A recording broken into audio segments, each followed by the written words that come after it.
আজি আমাৰ সমগ্ৰ ৰাজ্যতে ভাৰতীয় জনতা পাৰ্টিয়ে সদস্যতাৰ মহা অভিযান হিচাপে আজিৰ দিনটো পালন কৰিব। কাৰণ আজিৰ দিনটো অন্ত্যোদয়া দিৱস, পণ্ডিত দীনদয়াল উপাধ্যায়ৰ উপজা দিন। সেইকাৰণে ময়ো জালুকবাৰী সমষ্টিৰ বুথ সভাপতি, মণ্ডল সভাপতি সকলোকে সাক্ষাৎ কৰি আজি যাতে সদস্যতা মহা অভিযান সফল হয় তাৰ বাবে সকলোকে অনুৰোধ জনালো। যোৱাকালিও নিশা মই অসমৰ সকলো আমাৰ বিধায়ক, মন্ত্ৰী, জিলা সভাপতি, আমাৰ প্ৰভাৰীসকলৰ লগত ভিডিঅ' কনফাৰেন্স কৰিছিলোঁ যাতে সমগ্ৰ ৰাজ্যতে আজিৰ দিনটোৰ মহা অভিযান সফল হয়।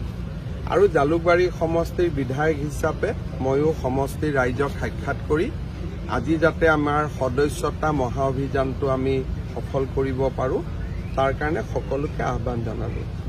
আমাৰ এটা সদস্যতাৰ ক্ষেত্ৰত আমাৰ এটা টাৰ্গেট আছিলে যে আমি দুৰ্গা পূজাৰ আগতে অসমৰ প্ৰত্যেকটো সমষ্টিতে 40,000টাকৈ আমি মেম্বাৰশ্বিপ কৰিম।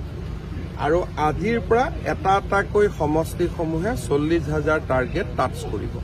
গতিকে আজি যোনে 40,000 হ'ব তেওঁলোকে আজিৰ পৰা সদস্যতা অভিযান বন্ধ কৰিব। অহাকালি যাৰ 40,000 হ'ব তেওঁলোকে তাত অহাকালি সেইকেইটা সমষ্টিত বন্ধ কৰিব। তেনেকে প্ৰতি 126টা সমষ্টিত সদস্যতা অভিযান চলি আছে। কিন্তু এতিয়া লাহে লাহে প্ৰতিটো দিনতে 10টা 12টাকৈ বিধানসভাত সদস্যতা অভিযান শেষ হৈ গৈ থাকিব। আৰু দুৰ্গা পূজাৰ আগদিনাখন মহাপঞ্চমীৰ দিনাখন আমি ৰাজ্যত সদস্যতা অভিযান আমি সামৰণি মাৰিম। সেই দিনাখন আমাৰ টাৰ্গেট হৈছে যে প্ৰত্যেকটো সমষ্টিতে 40,000 হ'ব লাগে। আৰু যদি ক'ৰবাত 2-3,000 কম থাকে সেইখিনি দুৰ্গা পূজাৰ পিছত আমি কমপ্লিট কৰিম। তাত 10% অকল অসমেই কণ্ট্ৰিবিউট কৰিছে।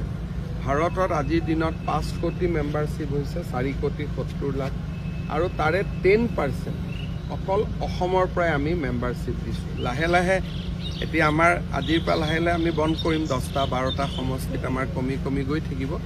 আমাৰ টাৰ্গেট আছিল 40,000 কৰি 100টা সমষ্টিত কৰা 40 লাখ।